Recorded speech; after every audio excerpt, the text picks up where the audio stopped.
చిత్తూరు జిల్లా కుప్పం పిఇఎస్ ఆసుపత్రిలో విజయవంతంగా ఐవీఎఫ్ సంతానోత్పత్తి చికిత్స చేసినట్లు మెడికల్ సూపరింటెండెంట్ సుబ్రహ్మణ్యం తెలిపారు.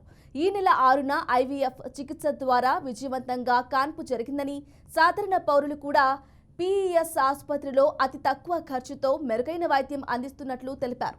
2 ఏళ్ల నుండి వైద్యులు కష్టపడి సంతానోత్పత్తి చికిత్స చేపట్టినట్లు వెల్లడించారు. సంతానం లేకుండా ఇబ్బందులు పడుతున్న ప్రజలు ఈ అవకాశాన్ని సద్వినియోగం చేసుకోవాలన్నారు. Modern corporate setups and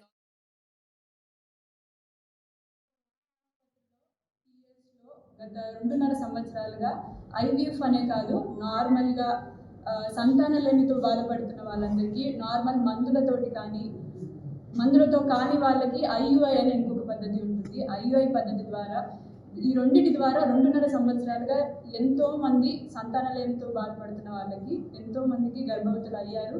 ఎంతో ఆనందంగా తల్లి పిల్లలు ఇద్దరు ఆనందంగా ఇక్కడే డెలివరీ అయ్యి వెళ్ళిన వాళ్ళు చాలామంది ఉన్నారు. గత 1.5 ఇయర్గా మేము ఐవీఎఫ్ సేవలు కూడా మొదలుపెట్టి దాంట్లో ఫస్ట్ బేబీ సక్సెస్ఫుల్ అయ్యి ఒక చాలా హై రిస్క్ ప్రెగ్నెన్సీ అనుకోవచ్చు. ఎందుకంటే తన ఏజ్ ఎక్కువ ఉంది, తనకి షుగర్ వ్యాధి కూడా ఉంది. సో ఈ రెండింటిని బ్యాలెన్స్ చేసుకుంటూ తల్లి పిల్లల క్షేమం రెండు చూసుకుంటూ ఒక మంచి బిడ్డని తనకు అందించడంతో మేము ఈ నెల 6వ తేదీన డెలివరీ చేశాము. So we are very happy. So చుట్టుపక్కల గ్రామాల వాళ్ళందరూ ఈ సేవల్ని వినియోగించుకోవాలని మేము ఇక్కడ with a small achievement of ours in the rural setup. This is the medical college in a very remote part of Andhra Pradesh, in the peculiar tri-state region involving Tamil Nadu, Andhra Pradesh and Karnataka. So we get patients from all over with different problems, and we are proud that we are giving an affordable, highly sophisticated care at very reasonable cost to the surrounding. One of the example is the recent achievement in Department of Obstetrics and Gynecology, Santanotpatti Vibhagam.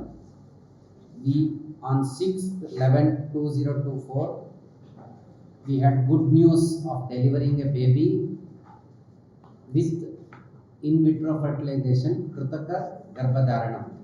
This is something which is a milestone in the history of this part of the land.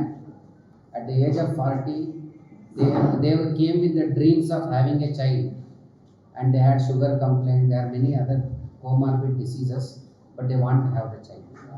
They went in and around knocking the doors of many hospitals, including some hospitals in Bangalore. After that they came to Kuppam.